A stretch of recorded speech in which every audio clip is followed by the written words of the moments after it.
अस्सलाम वालेकुम दोस्तों, अगर आप साबिर साहब के दीवाने हैं, कलियर शरीफ के दीवाने हैं, कलियर शरीफ जाने का प्रोग्राम बना रहे हैं तो इस वीडियो को शुरू से आखिर तक देखें। इस वीडियो में हम आपको बताएंगे कलियर शरीफ में कितनी दरगाहें हैं, कौन सी दरगाह पर पहले जाना बेहतर है, बस या ट्रेन से कैसे जाएं, कितना किराया रहेगा, सस्ता होटल कहाँ मिलेगा, कितना चार्ज होगा, कहाँ पर घूमें। तो चलिए इस वीडियो को स्टार्ट करते हैं।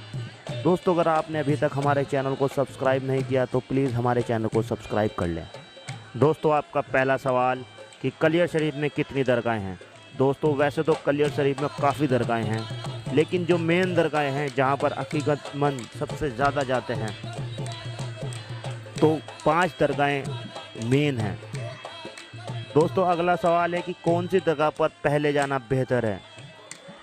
अक्सर हमारी वीडियो में यह सवाल पूछा जाता है कि हम पहले कौन सी दरगाह पर जाएं, कौन सी दरगाह पर पहले जाना ठीक रहता है। दोस्तों, तो सबसे पहले आप सबसे बड़े जो माने गए हैं वो हैं हज़रत इमाम साहब।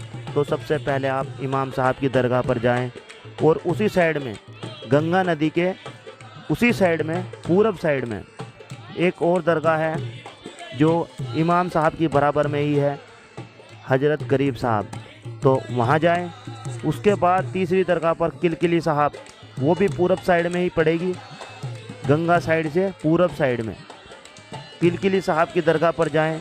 उसके बाद नई नहर और पुरानी नहर, दोनों नहरों के बीच में एक और दरगाह है, नमक वाली दरगाह, जहाँ पर खाज खुजली जैसी बीमारियों के लिए लोग बाग नमक झाड़ू चढ़ाते हैं, तो उस दरगाह पर जाएं। और सबसे बाद में फिर आप पश्चिम दिशा की तरफ आएँ, इधर आपको मिलेंगी 2 दरगाहें। तो आप सबसे पहले इन दरगाहों में हज़रत अब्दाल साहब की दरगाह पर जाएं। इस दरगाह में भूत प्रेत जैसे बीमारी वाले लोग जाते हैं इलाज के लिए, तो आप अब्दाल साहब की दरगाह पर जाएं। और सबसे बाद में फिर आप साबिर पाक की दरगाह पर आएँ।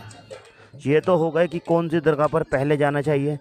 अब आपको बता दें, अगर आप बस या ट्रेन से आ रहे हैं तो कहाँ उतरें। दोस्तों, अगर आप बस से आ रहे हैं तो रुड़की बस स्टैंड पर उतरें। रुड़की काफ़ी बड़ा सिटी है, तो आप रुड़की बस स्टैंड पर उतरें। बस स्टैंड पर उतरने के बाद आपको चार्जिंग वाली रिक्शाएं मिलेंगी। चार्जिंग वाली रिक्शा में 10 रुपये लेगा, वो आपको कलियर के बस अड्डे पर, कलियर के अड्डे पर उतार देगा, जहाँ पर आपको मिनी बसें मिलेंगी। वहाँ से आप मिनी बसों में 10 रुपये और चार्ज देकर कलियर शरीफ आ सकते हैं। दोस्तों, एक बात का और ख़याल रखें, अगर आप कलियर शरीफ आना चाहते हो तो दिन के समय रुड़की पहुंच जाएं। अगर आप रुड़की रात में पहुंचोगे तो रात 8 बजे के बाद आपको रुड़की से कलियर का कोई साधन नहीं मिलेगा और आपको पूरी रात रुड़की बस स्टैंड या कलियर रेल या रुड़की रेलवे स्टेशन पर काटनी पड़ेगी। आपको अगर रात में कोई ऑटो वाला मिलेगा तो रात में ज़्यादा चार्ज करेगा, तो इसीलिए दिन में पहुंचने का प्रयास करें।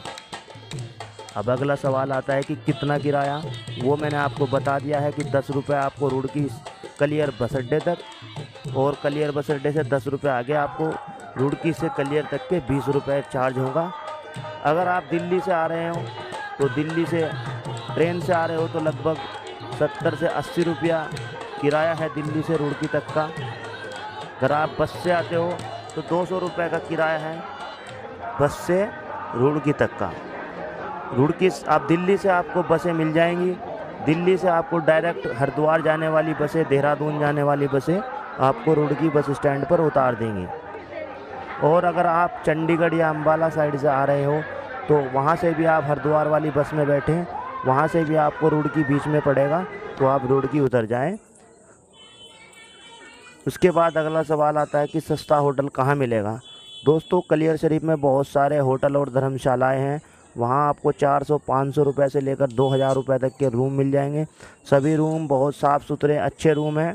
आप वहाँ पर बारगेनिंग भी कर सकते हो। अगर आपसे कोई 1000 रुपये रूम के कहता है तो आप 600 या 700 रुपये में रूम ले लो, तो वहाँ पर थोड़ा बारगेनिंग चल जाता है। रूम वहाँ पर बहुत है, कोई कमी नहीं है, और सभी अच्छे रूम हैं। 500-600 रुपये में भी आपको रूम मिल जाएंगे। अब बात आती है कि कलियर शरीफ में कहाँ घूमें। कलियर शरीफ में घूमने के लिए तो मेन कलियर शरीफ ही काफ़ी अच्छा है। गंगा नदी का किनारा है। गंगा बहुत खूबसूरत है। वहाँ पर लोग बाग रात में भी घूमते हैं और दिन में भी घूमते हैं। बहुत अच्छा नज़ारा रहता है, ठंडा नज़ारा रहता है। तो आप पूरा कलियर शरीफ घूमें।